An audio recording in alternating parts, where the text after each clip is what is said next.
পাগল মেয়ে। ভালো বউ হতে গেলে এই সমস্ত কিচ্ছু করতে হয় না, সবাইকে ভালোবাসলেই হয়। আমরা তোকে যতখানি ভালোবাসি, তুই যদি আমাদেরকে তার চাইতেও অনেক বেশি ভালোবাসিস তাহলেই হবে।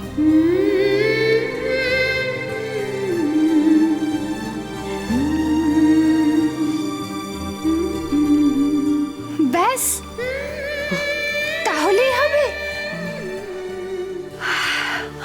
বড়মা, তুমি আমার সব সমস্যার সমাধান করে দিয়েছো। সত্যি বাবা, এই দেখো, এই এত গয়নাগাটি পরে থাকা যায় নাকি? আমি তো একেবারেই এত সেজেগুজে থাকতে পারি না। বড়মা, তুমি ঠিক বলছো? মানে শুধু সবাইকে অনেক অনেক অনেক ভালোবাসলেই হবে? হ্যাঁ রে, সবাইকে অনেক অনেক অনেক ভালোবাসলেই হবে। ভালো না বাসলে সবাই মিলে একসাথে থাকা যায় বল?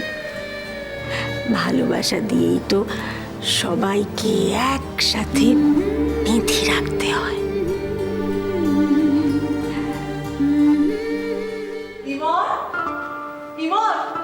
আইমন, তোমাকে বড় মামি এক্ষুনি একবার ডেকেছেন, ঠিক আছে? আর আমার প্রচন্ড দেরি হয়ে গেছে কিন্তু আজকে, আমি এক্ষুনি বেরোবো। আরে দেরি হয়েছে তো কি হয়েছে, ট্যাক্সি করে যাবে? ট্যাক্সি করে যাবে? টাকা পয়সা খোলা মুখুজি?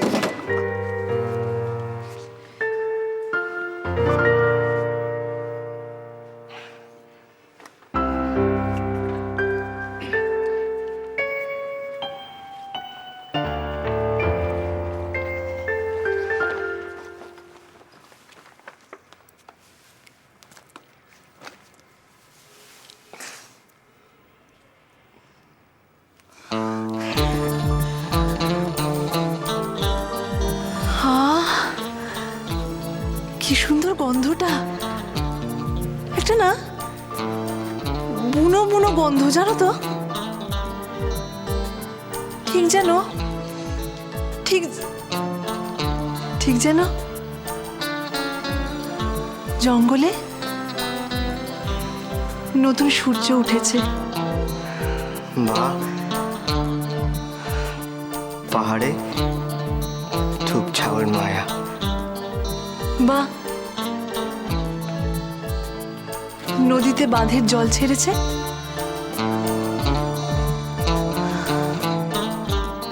ইমন, তোমার মনে আছে আমরা মুকুটমণিপুরে হানিমুনে গিয়েছিলাম, সেই প্রথম রাত্রিটার কথা? সেই রাতের কথা কখনো বলতে পারি?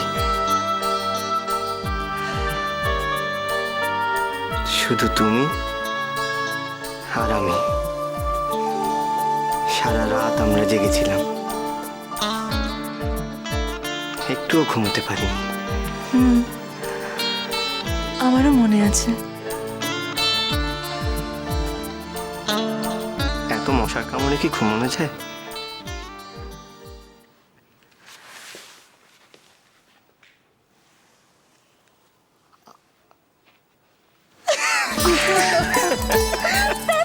শুধু বাজে কথা। না না, আমি বলছিলাম যে মানে তুমি সেই রাতে আমাকে এই এই পারফিউমের কথাটা বলেছিলে।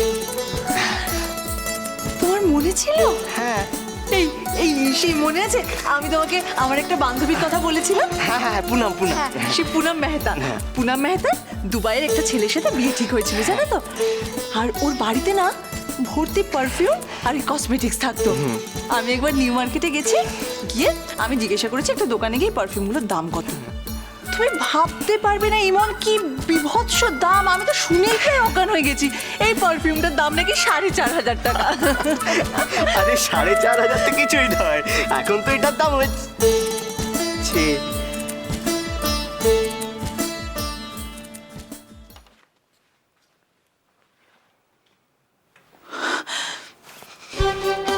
কি বললে? এখন তো হয়েছে মানে? এই পারফিউমটার দাম আগে ছিল 4,500 টাকা, এখন আরো দাম বেড়েছে। তুমি এত টাকা দিয়ে একটা পারফিউম কিনে নিয়ে এসেছো? কেন ইমন? আরে দোলন, দামের কথা ছাড়ো না। দেখো, আজকে আমাদের কাছে টাকা পয়সা আছে, আমরা এনজয় করে নিই। হ্যাঁ, কালকে তো সম্পূর্ণ একটা অন্য দিন, কালকে কি হবে কে জানে, আজকে এনজয় করে নিই। হ্যাঁ,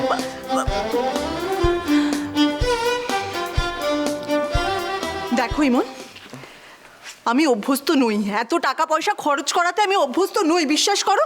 আমার আমার অস্বস্তি বোধ হয়। আচ্ছা দোলন, এতে অস্বস্তির কি হয়েছে? আমার তো অস্বস্তি হচ্ছে না, আমার খুব ভালো লাগছে।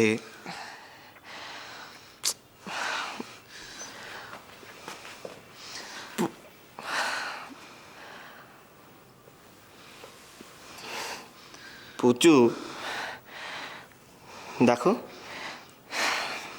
এতদিনে তো আমি তোমার সব শখ আহ্লাদ পূরণ করতে পারবো।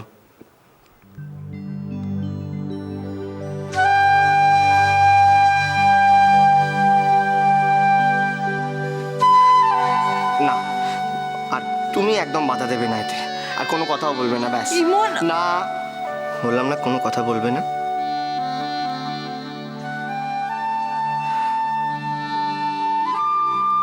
আমাকে শুধু একটা কথা বলো তো, তুমি হ্যাপি তো?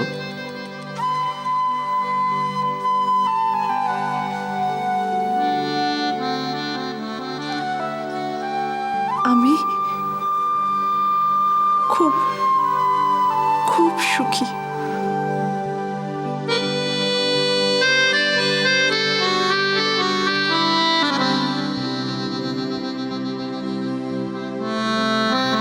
ব্যাস,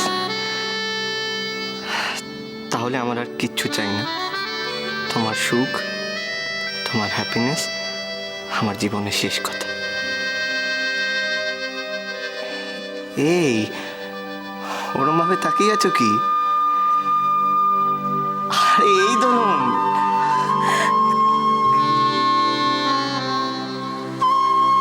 কি এখন দেরি হচ্ছে না?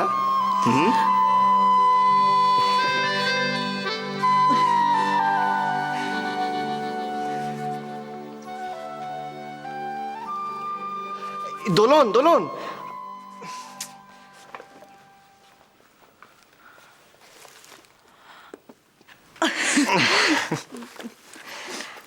আর শোনো, তোমার দেরি হয়ে গেছে, তুমি ট্যাক্সি করেই যাও। না, আমি কোনো কথা শুনতে চাই না। ব্যাস, তুমি ট্যাক্সি করে যাবে, বুঝেছো?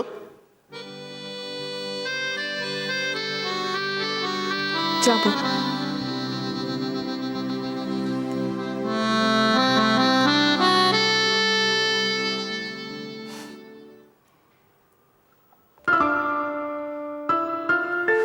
মামিমুনি, তুমি বিশ্বাস করো, আমি ললিতাকে কোনো পরামর্শ দিইনি। তাহলে কে দিয়েছে?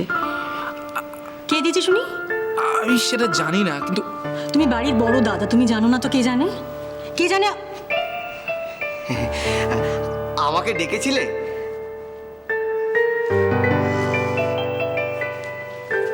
এসো।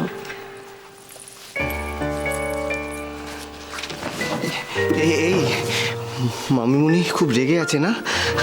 তুমি তুমি বলে কথা বলছে। বুঝতে পারছি না। এই, তুই কি করেছিস রে? কি করেছিস তুই? এই আমি কি করবো রে নির্ঘাত? তুই কিছু করেছিস, তোর জন্য আজকে অফিস যাওয়ার মুখে আমাকে কিসমিস করছো কেন? যা বলার আছে জোরে বলো না। কি বলবো? আমিও তো ওইটাই জিজ্ঞেস করছি, কি বলবো। মা বিশ্বাস করো, ললিতার কি হয়েছে আমি কিছু জানি না। ঈশানের পেছনে লেগে তোমাদের শখ মিটছিল না, এখন ললিতাকেও নাস্তানাবুদ করা চাই। একটা সরল সাদাসিধে মেয়ে, যে যা বলে সমস্ত কিছু বিশ্বাস করে নেয়। তোমরা সেজন্য যে যা পারবে ওকে তাই বুঝিয়ে যাবে।